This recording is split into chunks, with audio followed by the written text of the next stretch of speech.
What obsolete technology would you want brought back? Pay phones.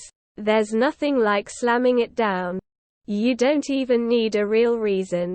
While not completely obsolete, streetcars.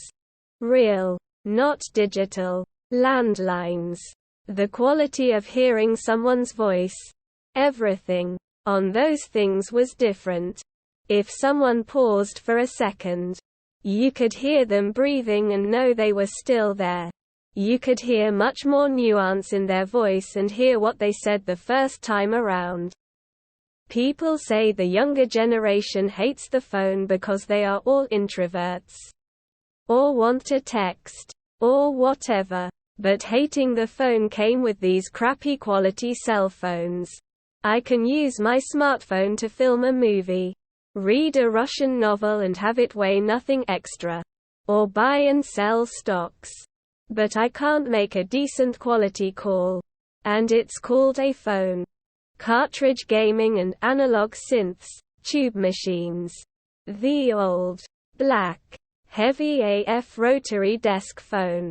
Those are awesome. Or maybe a line I can hook mine up to so I can use it. CDs. Oh, input on iPhone. Lightsabers. Last time I even saw one was long ago in a galaxy far, far away. Cell phones with buttons. Practical effects in movies. It's more expensive, but it makes movies look so much more interesting. I'm only 32 and feel like an old man thinking everything looks like a shitty cartoon now. The iPod Classic. Mr. Coffee. Beepers, pages but for no reason at all. Non-smart devices. My fridge doesn't need to have a screen. Washboards. Society went to hell when the washing machine showed up.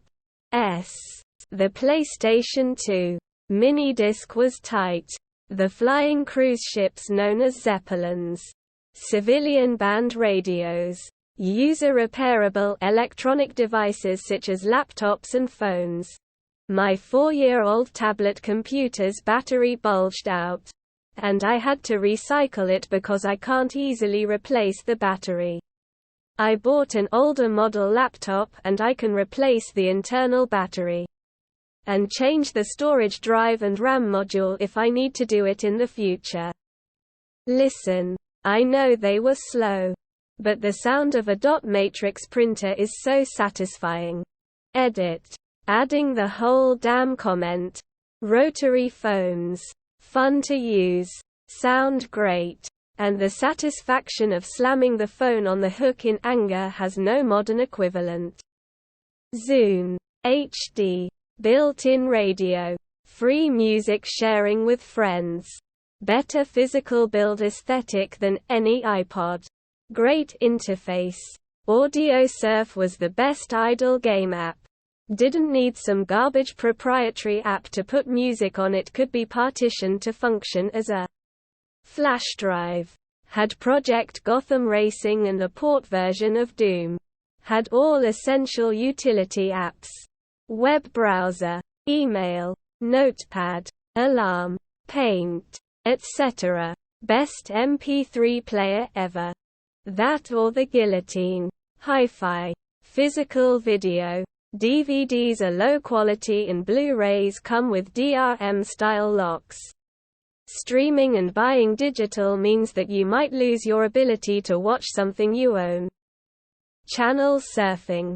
Back in the day of analog broadcast and analog unencrypted cable, you could change channels and have an image in 100 milliseconds. There weren't too many channels and there weren't duplicates. I tried watching cable again a few years back and it was miserable. CDs. Fountain pens. They are so much better than ballpoints. Video game cartridges. Video games came with little instruction books with cool art and details about the game. Nintendo DS Lights. The dictaphone, well, because Palm Pilot. Speakers that use vacuum tubes. Sound is so crazy good. Stargates. 60s cars. Fax machines. The feeling of holding a letter with the convenience of email. Mostly. Plus I think most of us would love not being inundated with work, school, spam emails every hour of the day. I like my mechanical change machine. They work kind of like the electric ones that all the gas stations have, but they are pure mechanical. If you want 17 cents, press 17 and it kicks out the change.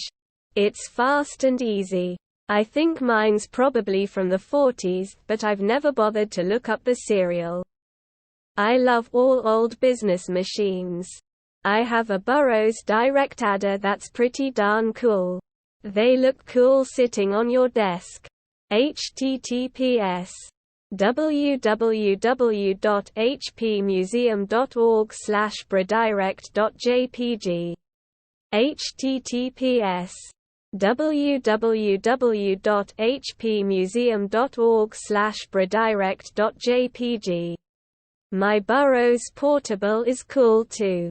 Keep in mind it's called a portable because it can be carried by one person. It's only about 20 pounds. Ooh, I forgot about protectographs. Those are really nifty. They punch in a note on a check stating, "For not more than," to prevent old-school check fraud. You can't erase holes. Frankly, they're just fun to play with. Then you have the Italian stuff like my Olivetti multisumma. I need to take that one apart and fix the multiplier stop. It probably just needs oil. I've got a Commodore work-alike, but it just doesn't have the coolness that an Olivetti has. Did I mention I like old business machines? I had to stop buying them when I ran out of places to put them. My latest acquisition is an old Pitney Bowes postage scale. It has a problem tying, but I just don't know how the tear mechanism works. I bet it just has a jam somewhere. Nothing that can't be cured with a screwdriver and some 3-in-1 oil.